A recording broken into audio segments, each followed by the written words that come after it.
Muy buenas tardes. Damos un cordial saludo y bienvenida al Magíster Iván Johnny Aliaga Cáceres, docente invitado e interino de la carrera de Estadística, UMSA, Magíster en Matemática, mención en Matemática Aplicada, eh, Estadística, de la Universidad de Bio Bio, 2018, Concepción, Chile. Licenciado en Estadística de la Universidad Mayor de San Andrés, La Paz, Bolivia, 2012. Realizó diversas tareas profesionales en distintas instituciones gubernamentales, como ser responsable del área de estadística en el Observatorio Boliviano de Seguridad Ciudadana, el Observatorio de la Seguridad Boliviana y Lucha contra las Drogas, OBCCD, Ministerio de Gobierno del 2019, profesor part-time de la Universidad de Bio Bio, Departamento de Estadística, gestión 2015 al 2017, Concepción, Chile, consultor especialista en muestreo, Instituto Nacional de Estadística, Unidad de Muestreo y Logística 2015 al 2018.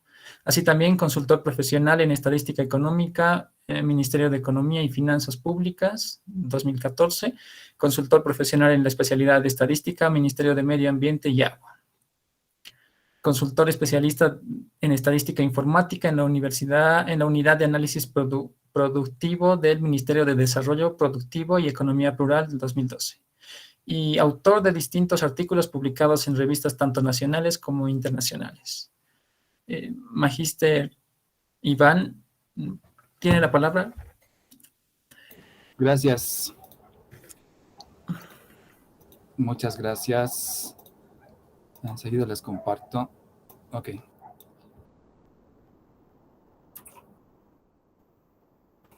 Ahí está. Muy buenas tardes a todos y gracias por la presentación. También les doy muchas gracias a todas las personas que me están escuchando. Gracias por la comprensión. Este trabajo de investigación se realizó justamente en respuesta a la coyuntura social que tenemos hoy en día, en este caso en este año, en cuestión a la violencia contra las mujeres. Entonces, desde la perspectiva estadística se está dando una especie de solución en cuanto a, no queremos saber en muchos casos los factores que pueden dar lugar a una violencia, ¿no? Es para ello de que el Observatorio Boliviano de Seguridad Ciudadana y Lucha contra las Drogas, justamente el OBCCD, es una organización dependiente del Ministerio de Gobierno que trata de encontrar justamente estudios, relaciones para toma de decisiones y en especial para la toma de decisiones gubernamentales en este ámbito que nos aqueja a nivel social. Entonces, este estudio se llama El efecto de la educación sobre la violencia intrafamiliar en hogares bolivianos y justamente la respuesta que da desde la perspectiva estadística se utilizó un modelo mixto, un modelo lineal mixto. En este caso se tiene una regresión logística multinivel. Bueno, la licenciada Javiera Reyes Rodas no nos va a acompañar en esta presentación.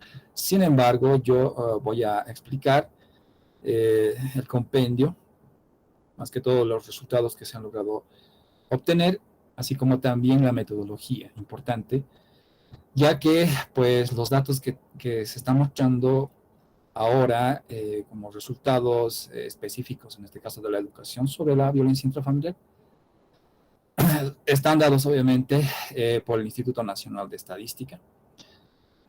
El Instituto Nacional de Estadística ha logrado realizar una encuesta justamente de violencia contra la mujer del año 2016 y se pretende justamente en este año, gracias al Ministerio de Justicia, realizar otra encuesta similar a justamente a lo que se realizó el año 2016, que básicamente se basa en la encuesta de violencia también de México.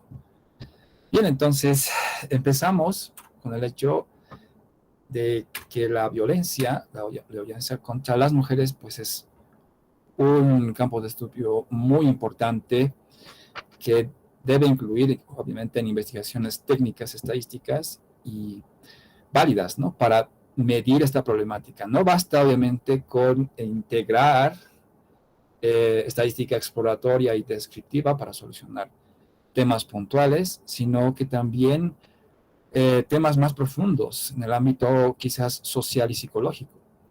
Entonces, gran parte justamente de nuestras regiones autónomas, nuestras regiones de aquí de Bolivia, las municipales y departamentales, incorporan normativas jurídicas en este aspecto y pues todas ellas se basan en una de las primeras definiciones que puso la Asamblea Nacional de Naciones Unidas como un hecho irrevocable acerca de que la trata, es decir, la trata de personas, no me refiero a otro tipo de violencia, sino a la trata de las personas a mujeres con violencia, es todo acto de violencia basado a la pertenencia del sexo femenino que tenga o pueda tener como resultado un daño o un sufrimiento físico, sexual o psicológico para la mujer, así como las amenazas de tales actos, la coacción, la privación arbitraria de la libertad, tanto si se producen en la vía pública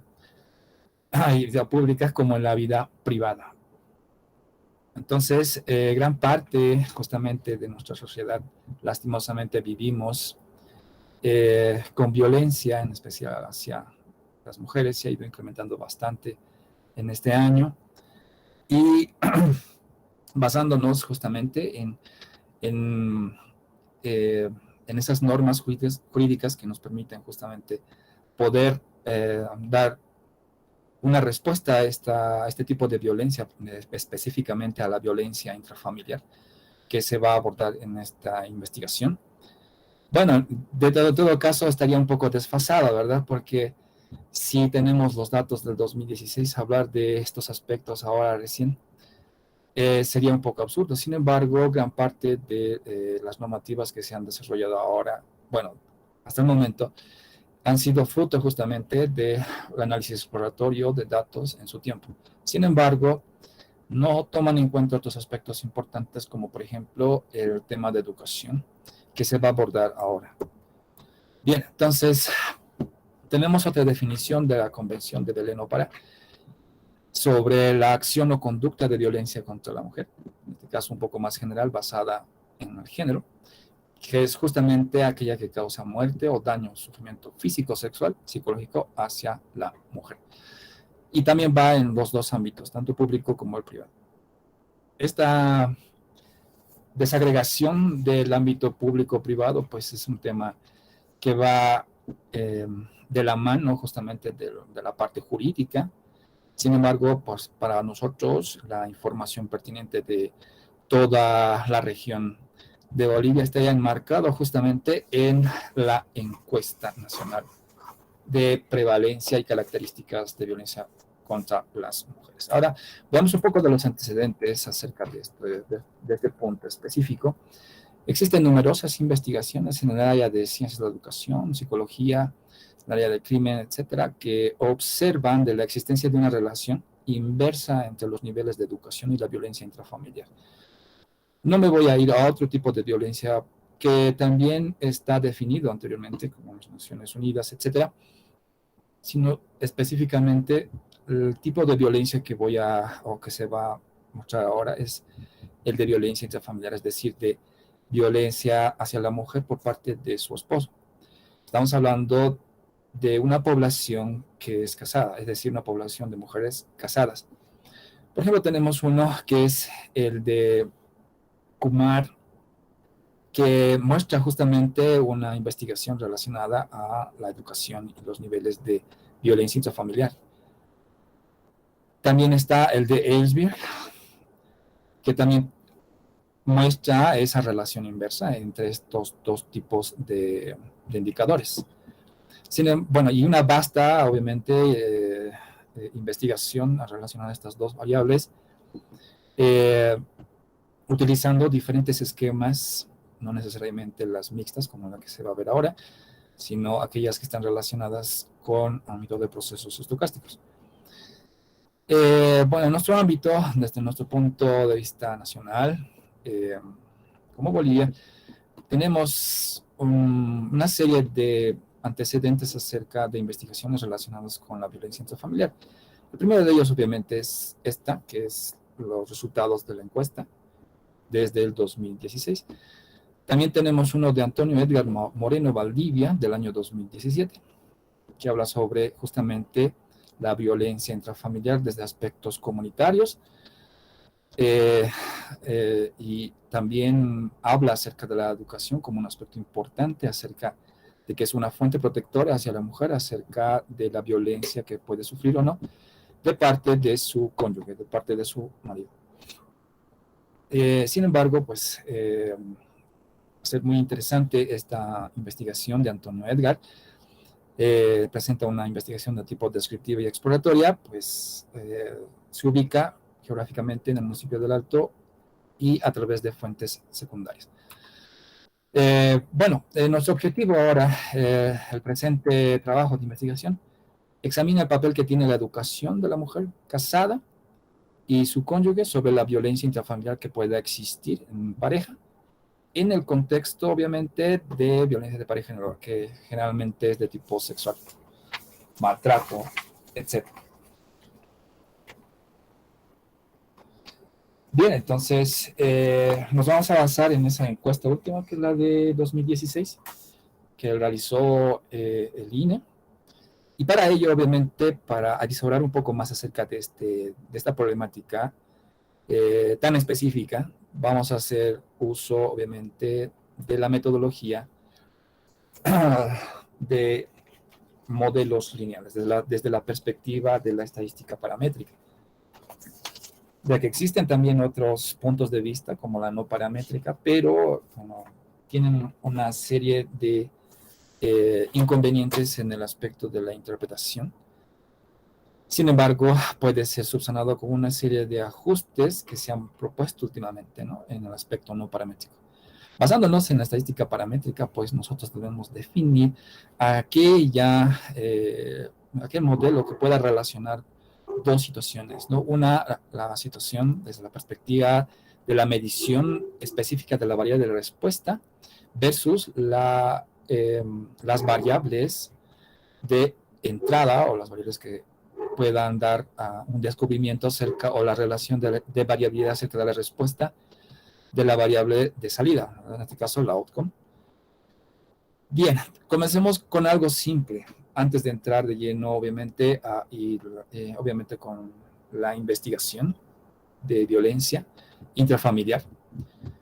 Vamos a entrar a un aspecto en el cual, pues, desde el punto de vista paramétrico, es decir, desde el punto de vista estadístico, paramétrico debe fungir, es decir, existe una serie de condiciones que incluso pueden ser demasiado fuertes y que no necesariamente, obviamente, deban cumplirse. Algunas sí o sí deben cumplirse y otras, obviamente, que no. Pero desde el punto de vista un poco más general, la estadística paramétrica es un punto fuerte y a la vez muy exigente para tener un resultado. ¿De acuerdo? Entonces, desde el punto de vista de la paramétrica, es preciso señalar que la relación o la forma de la relación entre variables se debe conocer de antemano y el efecto que tendrán dichas variables. Eso es un punto muy importante al entrar a este ámbito.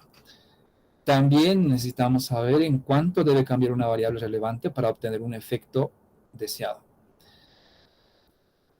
Esto obviamente se debe obviamente al conocimiento de las variables, tanto de entrada como de salida. Posteriormente debemos saber, obviamente, que los modelos de regresión lineales pueden dar respuesta a estas preguntas que se están tomando en cuenta y obviamente estima la relación entre estas variables. Sin embargo, no arroja, por ejemplo, una explicación causal de por qué algunas variables son más significativas que otras hacia la respuesta A, en este caso la variable outcome. Para eso está otro tipo de modelos que están más específicos y más lineales, o que están más específicos para esos problemas, y que se debe tomar en cuenta de que un modelo estadístico paramétrico pues recoge la relación funcional que puede ser estimada fácilmente. Vamos a iniciar obviamente con un modelo de regresión múltiple, pues en este caso postula que existe una relación entre las observaciones de la variable dependiente y pues tenemos P variables explicativas, además de un intercepto. Estas obviamente tienen un significado muy específico porque sabemos muy bien que la selección de estos parámetros ya han sido recolectados y que tienen una forma funcional hacia la variable de respuesta. La variable var epsilon, justamente que tenemos acá, es una perturbación o ruido blanco, que todo el mundo lo conoce, para cada observación. Esa regresión múltiple, obviamente, la podemos expresar en una forma matricial, es decir, que cada observación que nosotros tenemos acá, la podemos, en este caso, de las respuestas, tanto las respuestas como de las variables predictoras, de la variable X, en este caso podemos tener P variables explicativas, de forma matricial, como este caso. Esta es una forma un poco más cómoda, es una forma específica, especial, acerca de cómo se va relacionando una P variables, perdón, P variables explicativas versus la de respuesta. Y para esto, para dar una relación de tipo lineal acerca de las variables explicativas versus la de salida, pues tenemos una serie de supuestos que debemos tomar en cuenta. La primera de ellas es que la variable de ruido blanco, su esperanza debe ser igual al vector de ceros. La matriz de varianzas y covarianzas obviamente debe ser constante, es decir, que no debe haber una especie de relación entre perturbaciones de una observación versus otra. Por eso se dice que la covarianza de epsilon o de var epsilon y con un var epsilon j para todo j diferente, en este caso para todo i diferente de j, es 0 y su varianza pues es una constante. Esos son los 6 supuestos básicos que debe cumplir un modelo de regresión múltiple. Lo voy a explicar aquí de manera un poco más rápida acerca de estos supuestos y pues voy a tener un objetivo, es decir, un supuesto o dos supuestos que no necesariamente se cumplen en la vida real. Tenemos el primer supuesto, vamos a hacer una especie de curso elemental de regresión lineal múltiple, pues tenemos la representación de una regresión lineal en los parámetros. Esto ya está definido justamente por el simple hecho de que nosotros ya hemos escogido una regresión lineal. El supuesto 2 explica que las variables, en este caso explicativas, no son aleatorias, sin embargo la variable de respuesta sí lo es. El supuesto número 3 explica que no hay multicolonialidad perfecta entre las variables explicativas, es decir, que las variables explicativas, las P, son linealmente independientes. Y obviamente tenemos otro supuesto, el supuesto número 4, donde explica que dice que un modelo está correctamente especificado. Esto quiere decir que entre las P variables explicativas no se han incluido variables relevantes ni se han excluido variables relevantes. Bien, hasta aquí no hay ningún problema. Tenemos un supuesto 5 que ya se ha visto anteriormente. Este supuesto es de que el var epsilon, que es un error perturbación aleatoria, debe ser justamente bueno, en este caso su esperanza de var epsilon para cada observación y debe ser igual a 0. Y su varianza, pues, debe ser una constante. Es decir, que tenga también que tener ausencia de correlación. Entonces, este supuesto, pues, nos está diciendo de que existe un problema que puede quedarse en la parte práctica, que muchas veces se da en economía, y es que la variabilidad de la variable de entrada, en el caso del un X, puede dar lugar a una variabilidad mucho más alta o pequeña de la variable de respuesta. Esto da lugar a que se incumpla justamente el supuesto número 5. Bueno, tenemos otro supuesto más y el supuesto 6 es aquella que es de inferencia. Si además suponemos si además si se sabe, si se conoce de que las perturbaciones epsilon, para epsilon sub i son normales, entonces obviamente mediante alguna una prueba de hipótesis, una dócima de hipótesis estadística, podemos realizar inferencias respecto a la recta de regresión. Entonces podemos hablar un poco más acerca de este supuesto número 5. Justamente nosotros sabemos, ¿no?, en estadística de que si existe una ausencia de correlación entre las perturbaciones, ciertamente estamos hablando de observaciones que se han recolectado, ¿no?, a través de la muestra de manera independiente. Pero, sin embargo, esos datos son válidos justos para datos de sección cruzada. O sea, esas observaciones son válidos para ese tipo de investigaciones. Sin embargo, esto no se cumple muy a menudo.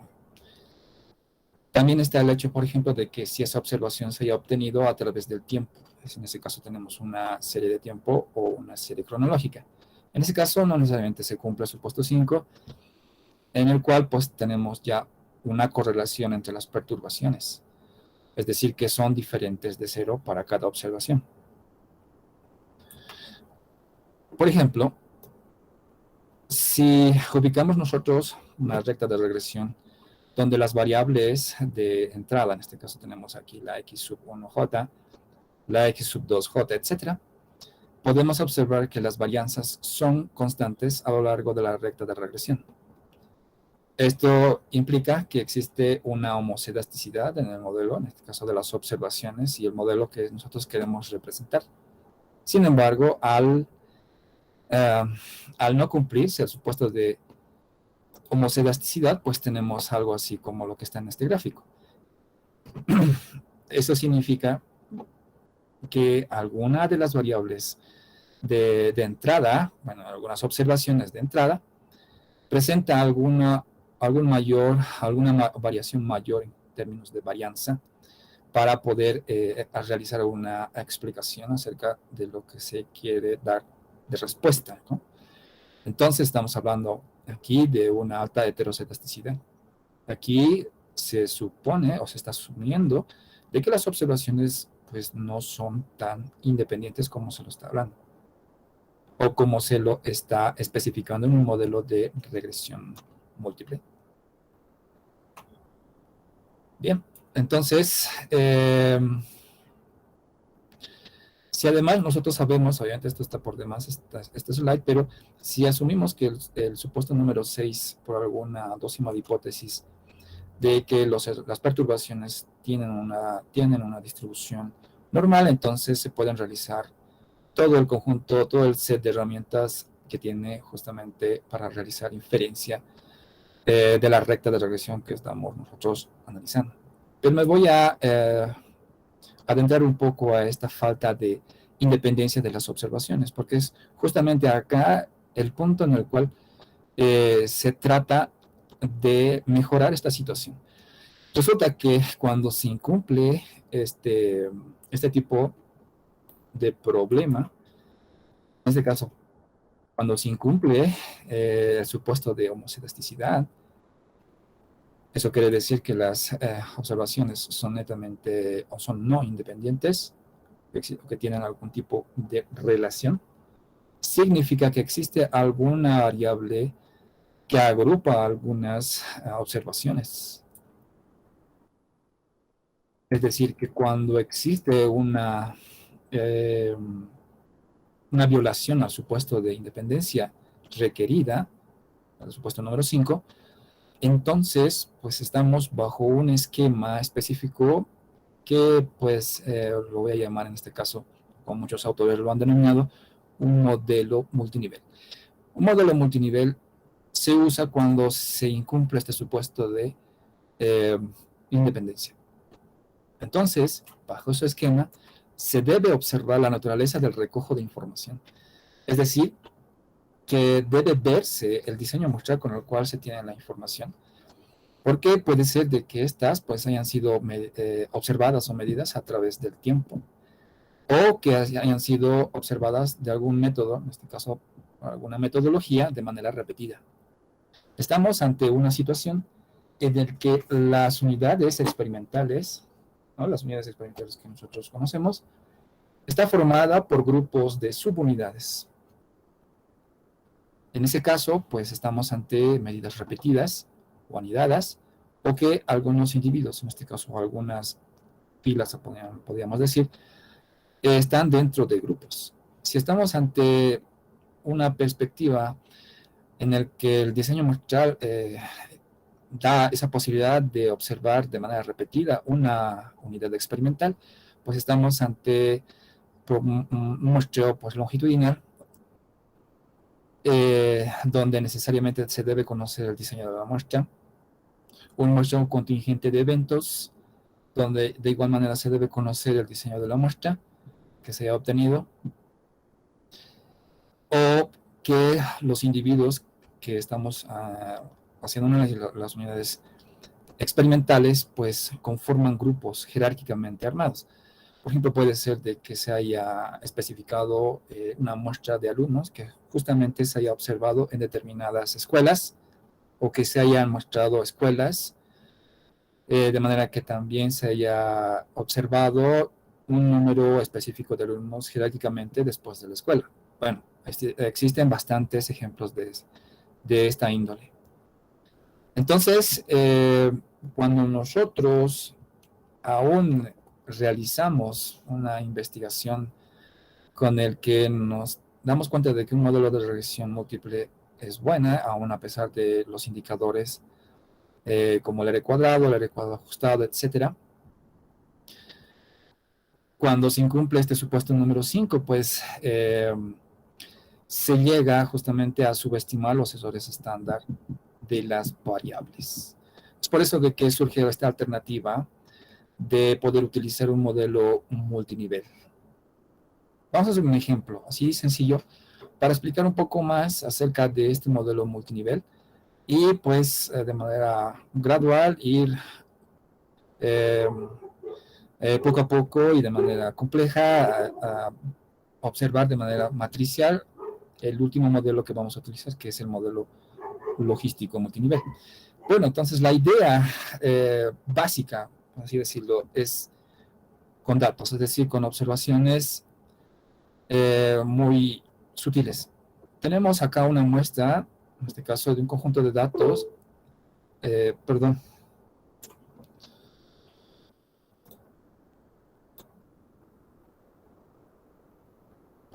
Ya. Perdón, era control de asistencia.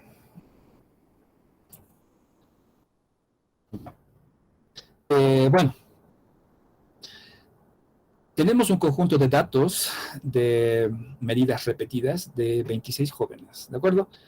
Que justamente se midió su altura en centímetros cuando cumplieron justamente 12 años, cumplieron a 12 años, después de otros 12 meses, perdón, de algunos meses con algunos días, se midió otra vez su altura y así sucesivamente se midió 9 veces. Es decir, aquí tenemos esas observaciones con medidas repetidas de estos 26 jóvenes.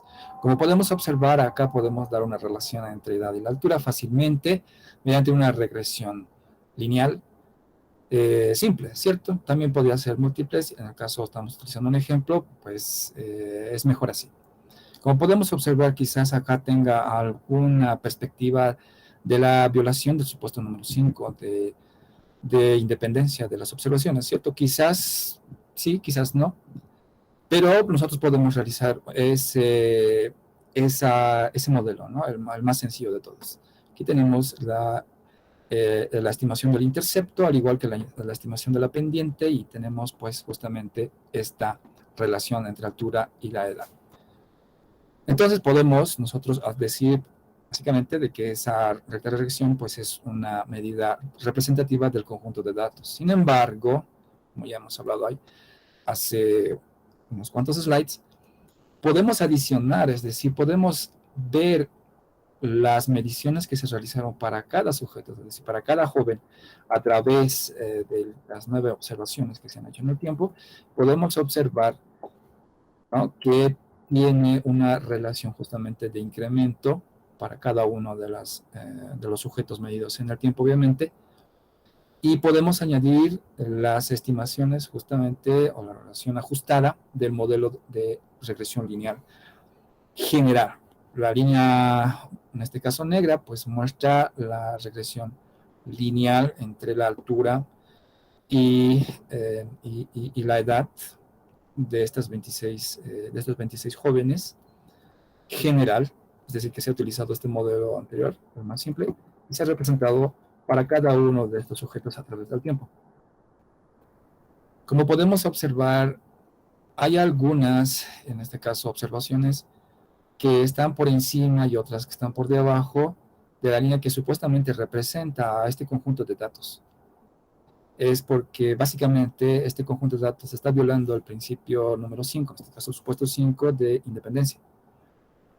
Al verse de esta manera la perspectiva de la observación y del modelo, entonces se hace uso de un modelo multinivel, es decir, un modelo de etapas, se podría decir, en el que podamos avisar un poco más, tener un poco de ajuste acerca de los sujetos que se están tomando en cuenta en el momento de realizar la regresión. En este caso, un modelo de regresión lineal, como lo que acabamos de ver, no puede ajustarse muy bien a todo el conjunto de datos, como podemos observar acá. Sin embargo, hay algunos que sí, obviamente, y otros, obviamente, que no. Entonces, podemos añadir un nivel más, es decir, vamos a añadir, para que sea un poco más realista la propuesta, debemos permitir de que el intercepto varíe de un individuo a otro. En este caso, podemos decir que la altura para cada IJ representa justamente a la observación de los 26, para cualquiera de los 26. IJ representa justamente a una medición, en este caso hay 9 mediciones en el tiempo de ese año que se ha medido su altura, igual a un beta sub 0J, que lo vamos a llamar, que es un intercepto, donde J indica que varía de individuo a individuo. Vamos a también indicar un beta sub 1, que es justamente un coeficiente fijo por la edad de IJ, más justamente un ruido blanco que asigne justamente para cada individuo de cada medición. Entonces, de esta manera, podemos nosotros suponer que los interceptos individuales siguen una distribución de probabilidad con una varianza que lo vamos a denominar tau sub 0. Esto es de que justamente el intercepto beta 0J también puede ser modelizado, es decir, puede ser explicado por otra variable aleatoria. En este caso podemos observar U sub 0 sub J, que también tiene una distribución normal con media 0 y varianza, en este caso constante, tau sub 0. Entonces, este modelo 2 que está acá toma en cuenta la variación de las mediciones individuales en un solo sujeto, mientras que el modelo 3 toma en cuenta la variación de un sujeto a otro. Entonces, el modelo número 2 es intrasujeto y el otro es dentro del sujeto. Hablo específicamente del sujeto en términos de la medición que se ha realizado, en este caso unas 9 veces. Y los individuos, obviamente, es decir, que para cada uno de los individuos del 1 al 26 se han tomado 9 mediciones. Entonces, a este tipo de modelos se le conoce como modelo multinivel. Entonces, para mostrar la diferencia entre un modelo multinivel y un modelo de regresión ordinario, podemos sustituir justamente la ecuación número 3 en la ecuación número 2 y podemos obtener básicamente un modelo lineal basándonos en el hecho de que existe una jerarquía, es un modelo multinivel, donde las dos variables aleatorias, en este caso U y var epsilon, miden justamente la medición de la parte de los interceptos y de los sujetos en términos de la medición de las 9 mediciones, en este caso, para cada individuo. Entonces, un modelo multinivel en esencia, justamente, se lo denomina un modelo de efectos mixtos, ya que pueden tener una mezcla de efectos fijos o aleatorios. Al decir, por ejemplo, de que varía el intercepto para cada individuo, porque podemos observar acá los interceptos para cada medición de cada individuo, pues es diferente de unas de otras. Al permitir esa situación, pues vemos que el modelo se ha transformado, el modelo lineal se ha transformado a un modelo justamente que se le llama modelo de efectos mixtos o mixed models, se lo puede llamar también. Entonces, al realizar esto, es decir, al ajustar el modelo 1 al modelo 2, podemos tener básicamente modelos de regresión para cada set de datos dentro de cada individuo, medido en este caso 9 veces, y las regresiones pues se ajustan más a lo real, se puede decir, ¿verdad?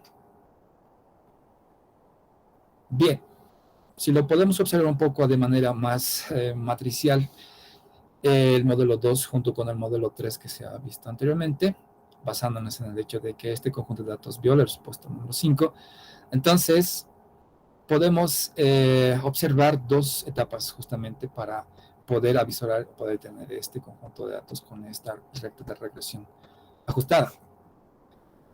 Podemos iniciar, tenemos un y sub i, que en este caso es una variable de respuesta, que va a depender justamente de una matriz z sub i, multiplicada por un vector b sub i, más un var epsilon, que ya lo conocemos, y que i varía desde 1 hasta 26.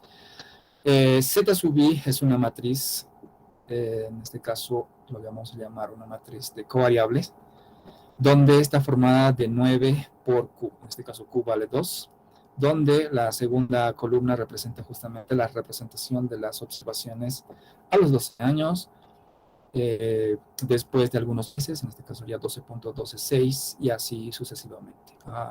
Tenemos las 9 observaciones. El vector beta sub i es un vector de nivel q, en este caso que tiene de dimensión de q por 1. Tenemos tanto el intercepto beta 1 y en este caso tenemos un intercepto beta sub 2i, y tenemos un var epsilon que tiene una distribución normal con matriz de varianzas y covarianzas sigma sub i. En este caso, esta es una matriz de varianzas y covarianzas de 9 por 9. En una segunda etapa vamos a hablar justamente de los beta sub i. Los beta sub i son aquellos parámetros, en este caso, que están relacionados al intercepto. Como podemos observar, el beta sub 1i justamente va a depender de beta 0 más otra variable aleatoria como ruido blanco, de manera que u sub i y var epsilon sub i, anteriormente hablado, pues sean netamente independientes. Con eso, pues se salva ese supuesto y tenemos un mejor ajuste acerca de los datos en cuestión. Voy a ir un poco más rápido porque esta parte todavía es un poco glosa, es muy denso la teoría a partir de acá. Y pues, bueno, sigamos. Ahora vamos a observar de que un modelo lineal mixto, como se lo puede llamar, de dos etapas, es decir, que hemos obtenido básicamente como una primera etapa en la elección justamente de las mediciones, en este caso de los 9 mediciones para cada individuo, y porque esta y sub i justamente es un vector de respuestas, donde cada componente de estas respuestas están medidas 9 veces. Lo podemos representar esquemáticamente en esta ecuación, donde y sub i, el vector de respuestas, está siendo explicada justamente por una matriz z sub i, que es el de covariable, una matriz de covariable, multiplicada por un vector beta sub i, donde beta sub i justamente es el vector de interceptos. Si estamos nosotros realizando un modelo lineal mixto para un modelo que tiene interceptos aleatorios, y un beta sub i que va a depender justamente de otra covariable, una matriz de covariable k sub i por beta, donde están justamente el vector paramétrico beta, ¿no? Más u sub i, que es otra variable aleatoria de ruido blanco. Este modelo lineal mixto podemos enunciar de otra manera, de manera jerárquica, bajo esta perspectiva, como está enunciado acá. Y podemos observar que el vector beta pues son los llamados efectos fijos, U sub i y bar epsilon, bueno, aquí está un poco raro, son los efectos aleatorios. Y la matriz, la covarianza de las respuestas puede estar dado bajo esta perspectiva. ¿Cómo podemos realizar una inferencia de un modelo lineal mixto? Pues debemos utilizar en este caso una manera, en este caso se tiene una manera jerárquica o condicional, donde podemos encontrar una función de densidad marginal que está dado justamente por esta expresión. Y que pues en la vida práctica, en la parte práctica, pues no necesariamente, es decir, llegando a utilizar la función de densidad marginal para encontrar los parámetros requeridos, en este caso sería para B y para el vector B, en este caso U, que no es necesariamente es U sub I, no necesariamente pues son posibles de encontrar. Es por eso que se tienen otros métodos, por eso me voy a saltar, otros métodos como el método de velocidad residual, donde pues podemos esquematizar justamente el problema de la maximización de esta función de densidad marginal basada en esta matriz, la matriz Q, que depende justamente de esta expresión, que debe ser derivada bajo beta, en este caso el vector de los parámetros, y bajo el vector U, que no necesariamente es el vector U sub I, ¿no? De esta manera podemos tener justamente las estimaciones de estos parámetros bajo esta expresión. La otra manera es utilizar una estimación por máxima verosimilitud y la función de verosimilitud marginal, bueno, en este caso lo podemos expresar de esta manera, donde B sub I justamente radica en el vector de varianzas y covarianzas de la expresión Z que está justamente acá, ¿no? Acá. Bueno, para esto necesitamos un vector alfa que depende justamente de los componentes de varianza de D, la matriz D, y de sigma. Recordamos de que D es la matriz de varianzas y covarianzas de la parte aleatoria de bar epsilon, y sigma sub I justamente es la matriz de varianzas y covarianzas de la parte aleatoria de los interceptos. Podemos esquematizar esto en un vector tita, que es igual a beta, y alfa, el vector de todos los parámetros de un modelo marginal. Entonces, si conocemos de alguna manera alfa, es decir, este vector, la estimación por máxima verosimilitud de beta estaría dado por esta expresión. Pero alfa no se conoce, necesariamente no se conoce. Y justamente es necesario estimar utilizando un método de máxima verosimilitud restringida. Los estimadores de los componentes de la varianza generalmente, es decir, utilizados por máxima verosimilitud, generalmente son sesgados. Lo dice Patterson y Thompson, y ellos justamente propusieron un método alternativo llamado estimación por máxima verosimilitud restringida, que básicamente se trata de encontrar, al igual que la anterior maximización en Q, esta expresión donde nosotros realizábamos una diferenciación, perdón, con respecto a beta y U, aquí se realiza con respecto a omega de teta, realizando una transformación matricial. Así, de esta manera, la función de máxima verosimilitud, en este caso 2 veces de la función de log verosimilitud, puede expresarse de esta manera, que aquí no se nota un poco, pero básicamente se trata de encontrar, realizando con este método, los parámetros beta, en este caso se va a llamar por el método de máxima verosimilitud restringida. Bueno, ya que hemos hablado nosotros acerca de un modelo lineal mixto, como el que estamos nosotros observando acá, voy a ir un poco atrás. La variable de respuesta, un poquito más atrás. Ok, la variable de respuesta acá en este caso se está tomando en cuenta que es de tipo real, ¿verdad? Es decir, que se ha medido observaciones de la altura. Sin embargo, este modelo lineal mixto se puede generalizar. Y su generalización, pues, resulta de que si asumimos de que la variable de respuesta presenta una distribución de probabilidad específica, mejor si pertenece a la familia exponencial.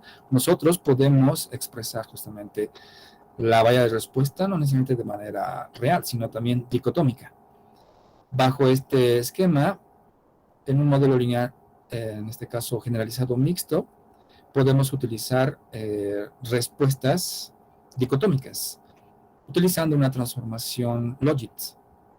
Para ello, el modelo lineal generalizado mixto se puede reformular de manera que la variedad de respuestas, en este caso, va a estar conformado por una función de enlace llamado eta sub i, que va a ser justamente el enlace de la respuesta que nosotros tengamos versus el modelo lineal mixto que ya lo hemos explicado de manera un poco más resumida, ¿no? Bien, entonces, bajo esa perspectiva, nosotros podemos estimar tanto los valores que pueda depender, los parámetros que pueda depender de la función de enlace eta, como también el vector de parámetros, al igual que el parámetro u. Y podemos realizar justamente una estimación acerca de cómo obtener estos valores, realizando una partición justamente de la matriz Z y obviamente de la matriz B. En este caso sería U.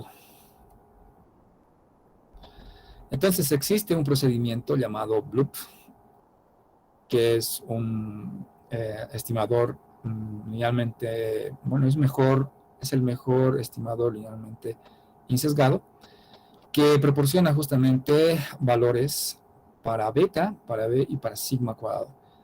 Y también de los parámetros que contiene A. En este caso, A es la matriz de varianzas y covarianzas para B. Eso para el vector B. Y existen justamente una multitud de algoritmos que estiman estos parámetros. Tenemos ahí al método de Taylor, método de velocidad residual, el algoritmo EM, el algoritmo de Monte Carlo Newton-Raphson, etc. Hay una multitud de algoritmos que estiman estos parámetros. Y así obtener justamente valores importantes acerca del modelo lineal mixto que se está haciendo referencia. Bueno, esta información obviamente es bastante compacta de lo que puse acá, porque lo más importante que se debe rescatar de esta metodología es que las respuestas que estamos esperando acerca de la violencia contra la mujer es justamente de que si una persona ha recibido o no ha recibido ha recibido violencia. En este caso se le pregunta a las mujeres una encuesta y estas obviamente responden una serie de preguntas de seguimiento inclusive para poder explicar o poder dar a dilucidar, ¿no? esta problemática. Vayámonos un poco a los resultados. Los resultados que tenemos acá es que usando justamente un modelo lineal mixto, en este caso con una respuesta de tipo dicotómica, donde si una mujer ha recibido o no ese tipo específico de violencia, en este caso violencia intrafamiliar, podemos definir justamente un pi sub ij, que tiene una distribución Bernoulli con parámetro teta sub 0, que trata justamente de esquematizar las respuestas individuales que pueden tener justamente las mujeres que viven justamente en una jésima área geográfica. En este caso incluye el área y el departamento.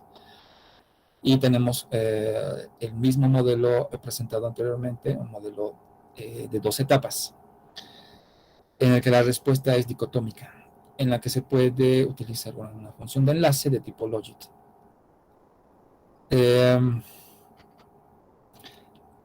Bien, a este tipo de violencia que hago referencia, pues es el llamado violencia de pareja íntima o Intimate Partner Violence, se llama IPV, donde con una serie de preguntas, tales como, por ejemplo, relacionada a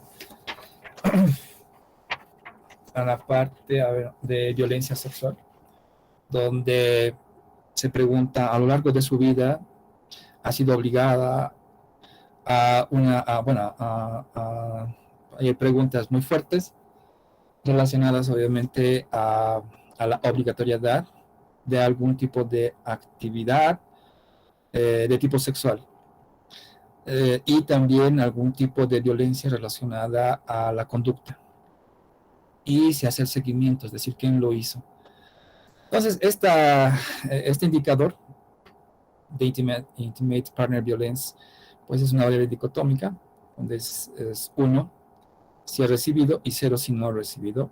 ¿Pero de parte de quién? De parte de su marido. Entonces, la probabilidad se relaciona obviamente con un conjunto de predictores categóricos, vamos a llamar X, con efectos aleatorios para cada etapa, tenemos 2 etapas, mediante una función logit de este tipo. El predictor lineal de la ecuación pues, consiste en unos efectos fijos, en este caso podemos tener beta 0, beta, que estima los coeficientes condicionales para la variable a nivel individual y además a las covariables. Enseguida hablo de las covariables, más un intercepto aleatorio atribuible obviamente a la parte geográfica. Es decir, que no es lo mismo tener la variación de las respuestas en una sola región, es diferente de otra región. Entonces, la variable de salida, pues justamente a lo que estaba hablando, es una variable dicotómica y de manera resumida yo voy a colocar acá, o sea, se coloca y se le pregunta a la mujer, en este caso a la entrevistada, que a lo largo de su vida fue golpeada o maltratada físicamente, hablando también aparte sexual por alguna persona, y una variable de seguimiento de quién fue principalmente. Entonces estamos haciendo uso específico de la población casada, en este caso es la pareja, el cónyuge. Y obviamente con qué frecuencia en los últimos 12 meses. Entonces, el indicador IPV, el Intimate Partner Violence, que es justamente este, habla de los últimos 12 meses. Si ha recibido violencia de ese tipo intrafamiliar en los últimos 12 meses.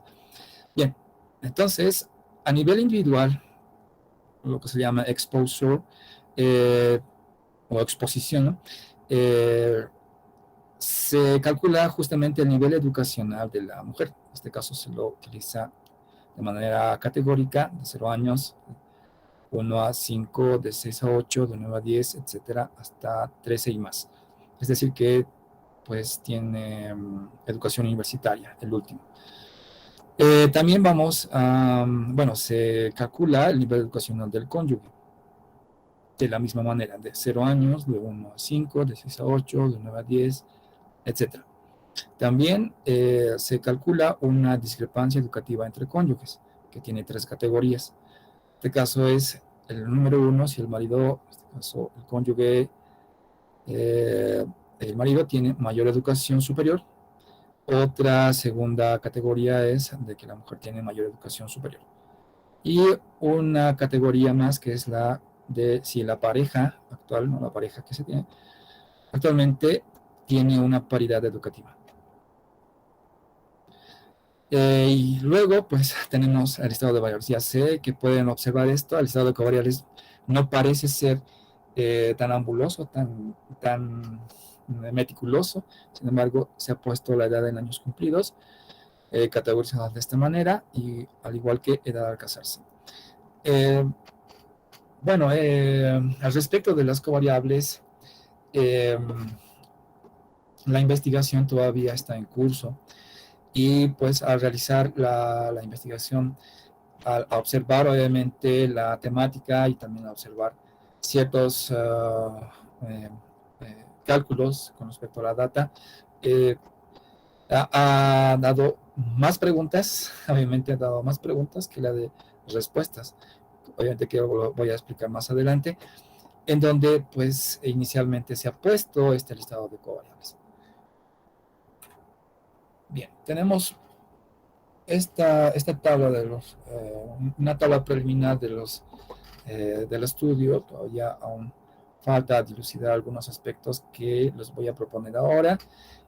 Y bueno, utilizando el método Taylor de primer orden, implementado obviamente en el paquete de R-Melovin, de R, y con un tamaño de muestra de 7.721 mujeres casadas. Esto es alrededor de 38% se tiene de la data, ¿no? Se tiene justamente los siguientes resultados. Entre los puntos más resaltantes que se ve acá es que sí existe una relación, obviamente se ve la relación inversa entre la educación y los niveles de violencia intrafamiliar, pero los puntos más fuertes justamente los voy a exponer acá, y es que las probabilidades de violencia intrafamiliar reciente, estamos hablando de los últimos 12 meses, entre mujeres sin ningún tipo de educación, fue justamente de 20.6 veces más de las que las mujeres con educación universitaria. Ahí podemos ver ese hecho rotundo, y otra vez más se vuelve a ver acerca de ese seguimiento inverso, la relación inversa que se está tomando en cuenta en otros estudios. También otro punto sobresaliente es de que se observa que las probabilidades entre las esposas de hombres sin educación, estamos hablando de esposas de hombres sin educación, es justamente 5.15 veces que de las esposas de hombres con educación universitaria. Un hecho también sobresaliente es el hecho de que las mujeres con educación universitaria, estamos hablando de mujeres con alta educación, son propensas a tener violencia intrafamiliar que obviamente que las parejas con paridad educativa. Este es un hecho muy interesante que está saliendo. Aquí tenemos un odds ratio de 1.18 y su intervalo de confianza al 95%. Entonces, aquí básicamente se evidencia el efecto independiente del efecto educativo de la mujer y del marido. Sin embargo, existen otros puntos que tal vez pueden ser muy importantes en el momento de dar conclusiones como estas, tales por ejemplo de que se incluyan más covariables, entiendo, sí lo sé, todavía esta investigación está en curso y lo que se trata obviamente es de poder dar una respuesta, ¿no? a este tipo de eventos sociales que tenemos aquí en nuestro país, peor todavía si se trata de violencia contra la mujer. También existe la posibilidad de poder añadir otro nivel más, en el sentido de que se pueda traer información, es decir, encontrar información adicional acerca de que la información del nivel de educación comunitario, tal y como lo dice, bueno, este señor. Licenciado. Sí. Nos quedan solamente unos minutos para la presentación, por favor. Ya, ok. Entonces, lo que quiero decirle, pues, es de que este señor Antonio Edgar Moreno explica de que un punto muy importante, y es el hecho de que el nivel de educación de la comunidad puede dar también un efecto protector hacia la violencia de las mujeres, es decir, que tal vez adicionando una etapa más, un nivel más acerca del modelo propuesto en este modelo propuesto, es el caso de el nivel de alfabetismo podría ser, o el nivel de educación, dada justamente con observación del censo hacia la comunidad, en este caso hacia las unidades primarias de muestreo, en el cual se utilizó obviamente la encuesta, podría dar mayores luces acerca de esta relación entre los niveles de educación y este tipo de violencia contra las mujeres. Bueno, hasta aquí justamente son los resultados. Nuevamente les digo que esta investigación sigue en curso y su objetivo obviamente es ahondar más acerca de este tipo de eventos de violencia intrafamiliar. Además de tener una perspectiva paramétrica, también el objetivo es llegar a utilizar información auxiliar que no se ha utilizado hasta el momento. Y pues la bibliografía que se utilizó es esta. Muy bien, muchas gracias. Si tienen alguna pregunta. Bien, agradecemos al magíster Iván Aliaga por la presentación. Bueno, seguidamente Enrique. cedemos la palabra al señor director. Licenciado Juan Carlos Flores, director de la carrera de Estadística. Muchas gracias, estimado Enrique. Igual al colega Iván Aliaga, un saludo cordial. Por favor, a todos los presentes, quiero darles algunos anuncios, quiero aprovechar un minuto, por favor, para dar algunos anuncios. La verdad es que nuestra carrera se está validando mucho, se está potenciando bastante, porque en este aniversario hemos tenido 2 expositores doctoras, una de México y otra de Panamá, realmente muy buen nivel. Nuestros docentes también igual están participando con estas charlas. Agradecerlo a Iván nuevamente por su trabajo que está haciendo, y ustedes pueden ver el trabajo que hacemos los estadísticos. Creo que tenemos mucha valía, como ustedes han podido ver, hay tanta metodología por hacer, realmente me llena de orgullo. Sin embargo, quiero invitarles a los estimados docentes y estudiantes, por favor, el día de mañana, por favor, vamos a tener en la tarde justo charlas. En la mañana es campeonato de fútbol salón, van a estar ocupados nuestros estudiantes. Y quiero invitarles a todos ustedes, y voy a hacer llegar a través del grupo de WhatsApp a docentes y estudiantes la invitación que les estoy haciendo en forma verbal ahora, para que ustedes sean partícipes de la charla y en particular, ¿no?, de la presentación de la revista Varianza número 18 que se va a presentar. Es una alegría, hagamos una fiesta de esto, porque estas doctoras que han participado son partícipes de la revista número 18, ¿no? Y así muchos docentes, incluido mi persona. Por ejemplo, el licenciado Rivero también es parte de la revista, participante en la revista número 18, y bueno, no participó en las exposiciones porque está dando el taller de muestras complejas. También tenemos, por si acaso, la charla, la disertación del ministro de Economía. Por favor, yo pediría que todos ustedes estén presentes, que nos vean unidos, por favor, es una autoridad. Creo que tenemos un lujo de tenerlo al lado, ¿no es cierto? O de que nos pueda venir a charlar un ministro. Por favor, creo que tanto docentes y estudiantes estén presentes, ¿sí? Para ver para que nos vean unidos, por favor, y él también tiene muchos proyectos. Pero no vamos a hablar de los proyectos que él está haciendo. Seguramente la carrera de estadística va a ser partícipe a través del tiempo. Sin embargo, por favor, me gustaría que estén presentes mañana todos, por favor, y me gustaría que estén todos los docentes y los estudiantes, porque es una fiesta, ¿no? Y es de muy alto nivel. Fíjense, como nunca, tenemos aquí expositores doctores en estadística, ¿no es cierto? Y vemos con nuestros profesionales cómo se desenvuelven en estas investigaciones con muy alto nivel estadístico. Realmente es una alegría y tenemos que estar orgullosos de nuestra carrera, de nuestros profesionales, de nuestros docentes, y vamos a seguir adelante. Comentarles también que la revista Varianza número 18 no está saliendo así nomás, es con editores, ¿no? Con editores nacionales, internacionales. Hay una revisión de estos papers que están saliendo, ¿sí? Y es de suma importancia. Entonces, por favor, invitarles a todos ustedes, espero verlos a ustedes y a los demás el día de mañana en las disertaciones, por favor. Muchas gracias. Gracias, Enrique, muy amable. Gracias a todos, buenas tardes, que tengan una buena tarde. Hasta luego.